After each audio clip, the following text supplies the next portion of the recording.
आज यहाँ संपन्न करने जा रहे हैं। निश्चित रूप से अध्यक्ष महोदय,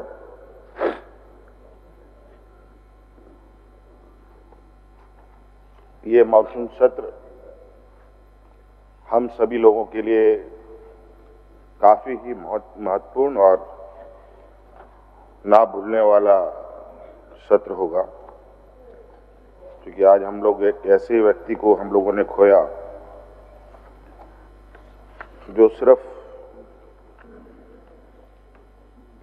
विधायक, सांसद, मुख्यमंत्री, केंद्रीय मंत्री ही नहीं बल्कि उससे ऊपर उठ करके एक आदिवासी, दबे कुचले किसान, मजदूर, शोषित वर्गों के बीच में एक ऐसे व्यक्ति रहे जिनको लेकर सिर्फ झारखंड ही नहीं बल्कि देश के सभी, विशेषकर आदिवासी समुदाय के लोग अपना प्रेरणा स्रोत मानते रहे। अब तो वो हमारे बीच नहीं है, लेकिन निश्चित रूप से उनके दिखाए गए, उनके द्वारा बताए गए मार्ग पर हम आगे बढ़ेंगे और जितनी भी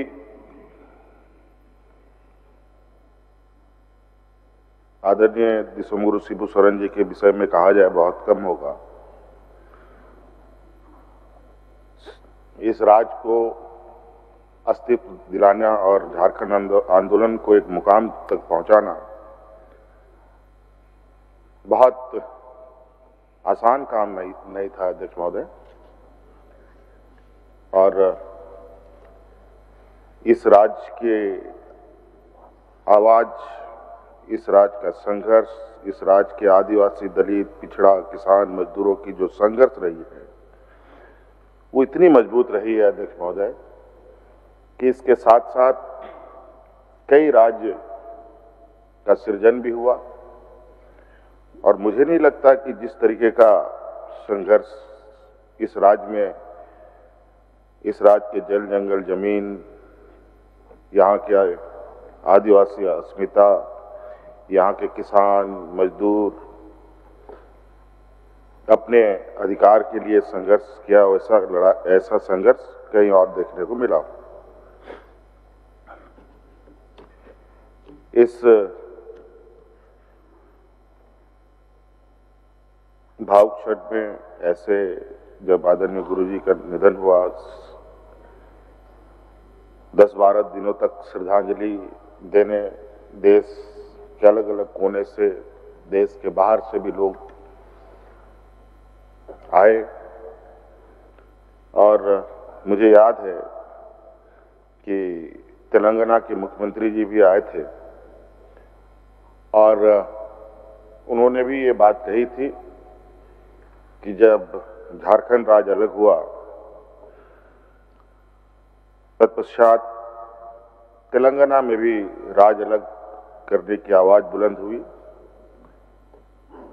और वहां पर भी राज्य अलग करने के विषय को लेकर आदरणीय गुरुजी ने वहां के लोगों का भी मार्गदर्शन किया और आज हम सब के सामने है कि तेलंगाना भी एक अलग राज्य बना। तो कहीं ना कहीं आदरणीय गुरुजी की जो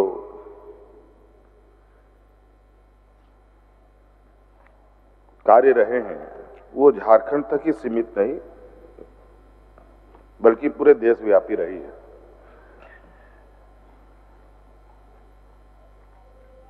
और हम सब लोगों ने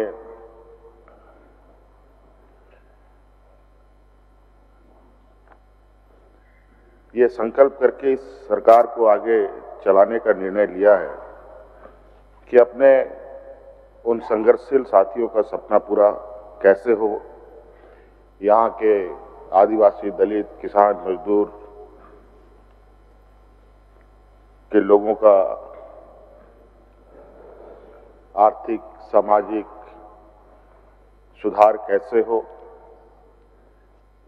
हमारी आने वाली पीढ़ी शिक्षा कैसे ग्रहण करे,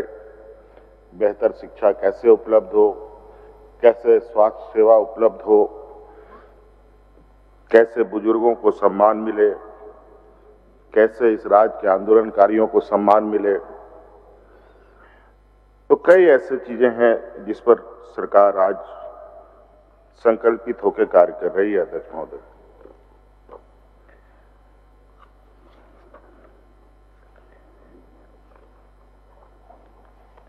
अध्यक्ष महोदय, आज इस सत्र में अनुपूरक बजट भी आया, उस पर चर्चाएं भी हुई, लोगों ने अपने अपने तरीके से बातों को रखा, विपक्ष का अपना विरोध रहा। लेकिन अध्यक्ष महोदय, ये अनुपूरक बजट एक राजनीतिक रणनीति के तहत नहीं लाई जाती है, बल्कि एक संवैधानिक व्यवस्था है जिसके तहत अनुपूरक बजट आते हैं और उस पर विस्तृत चर्चा भी होती है और उसके उपरांत बजट को पास किया जाता है। अध्यक्ष महोदय, हम लोगों ने विगत 5 वर्ष सरकार चलाई अध्यक्ष महोदय, और 5 साल के बाद पुनः राज्य की जनता ने हमें बड़े मतों के साथ पुनः राज्य का बागडोर हमें सौंपा। इससे बिल्कुल ये स्पष्ट है अध्यक्ष महोदय कि राज्य की जनता की भावना क्या है। ये बात अलग है, हमारे विपक्ष में हमारे राजनीतिक दल के लोग जो हमारे विपक्ष में बैठे हैं, उनका भी एक अपना उद्देश्य है, अपना एक राजनीतिक विचार है जिसके तहत सरकार को घेरने का प्रयास करती है। लेकिन अध्यक्ष महोदय, जहां तक मैं अपने विपक्ष के साथियों को देखता हूं तो मुझे बहुत चिंता होती है और बहुत आश्चर्य होता है कि ये विपक्ष सिर्फ अपनी राजनीतिक हितों को साधने का ही उनका एक मात्र उद्देश्य रहा है और सरकार को बेवजह और मुद्दा विहीन विषयों को लेकर सड़कों पर होते हैं या विरोध करते हैं, चाहे वो सदन में हो, चाहे वो सड़क पर हो। कई जगहों पर तो सरकार के कार्य कैसे उन कामों में अवरोध किया जाए, इसके लिए कानून के दरवाजे तक ये लोग पहुंचते हैं और ऐसा लगता है कि कानून इनके जेब में है। हाँ, ये बात तो सही है, कई संवैधानिक संस्थाएं तो इनके जेब में जरूर आ चुकी हैं। अब इनको लगता है कि कानून भी इनके जेब में समा जा चुका है। तो कई अलग अलग तरीके से ये सरकार को घेरने का प्रयास करती है। लेकिन अध्यक्ष महोदय, मैं आपको बिल्कुल सदन के माध्यम से यह कहना चाहूंगा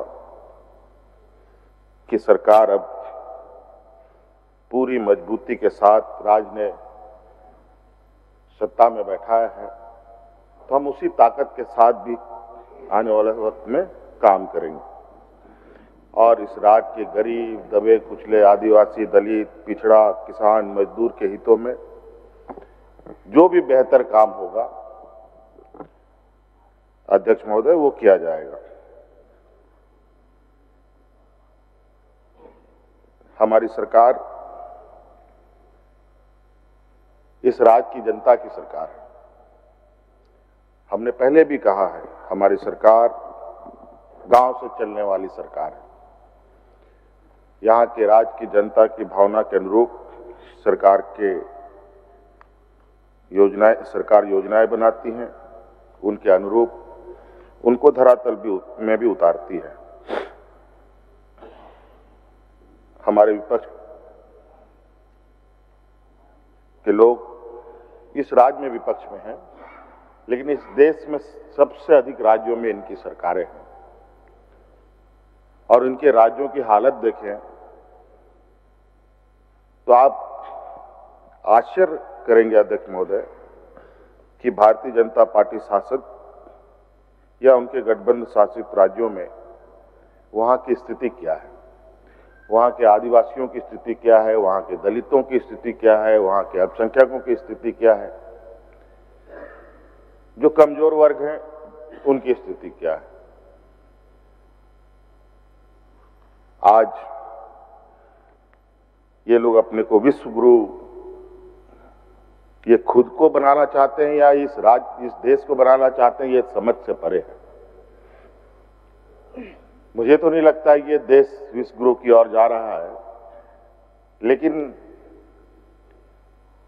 इनके राजनेता, इनके सहयोगी, इनके व्यापारी मित्र जरूर विश्व गुरु की उपाधि लेने की तैयारी में है। आज सत्र में आदरणीय दिसंग गुरु शिबू सोरेन जी को देश के सर्वोच्च सम्मान प्रदान हो, इसके लिए अध्यक्ष महोदय सदन ने प्रस्ताव पारित किया। पद्मश्री का अध्यक्ष महोदय बड़ा विचित्र है, हमने तो पारित कर दिया, लेकिन ये क्या करेंगे आने वाला समय में, चूंकि ये केंद्र में इनकी सरकार है। भारत रत्न, भारत सरकार, भारत रत्न, भारत रत्न का अध्यक्ष महोदय माफ कीजिएगा, क्योंकि केंद्र में इनकी सरकार है। चूंकि ये बोलते जो हैं वो कभी नहीं करते और जो नहीं बोलते हैं वही काम ये करते हैं। अभी हाल फिलहाल में ही एक लद्दाख का एक विषय सामने आया है। वहां एक जाने माने एक विद्वान व्यक्ति हैं सोनम वांगचुक जी, उनको भी कई बार पद्मश्री से सुशोभित करने की मांग बड़ी जोर शोर से उठी और वो ऐसे मतलब टफ जगह पर काम कर रहे हैं या उनका रहना होता है जहां उसी क्षेत्र के ही लोग वास करते हैं। इधर सामान्य जीव क्षेत्र के लोग वहां पर बहुत ज्यादा दिनों तक टिक पाने की स्थिति पर नहीं होते हैं और पूरा दुनिया बल्कि उस व्यक्ति को आज जानता है, पहचानता है और जिस तरीके से वहां पर उन्होंने उस कठिन जगह पर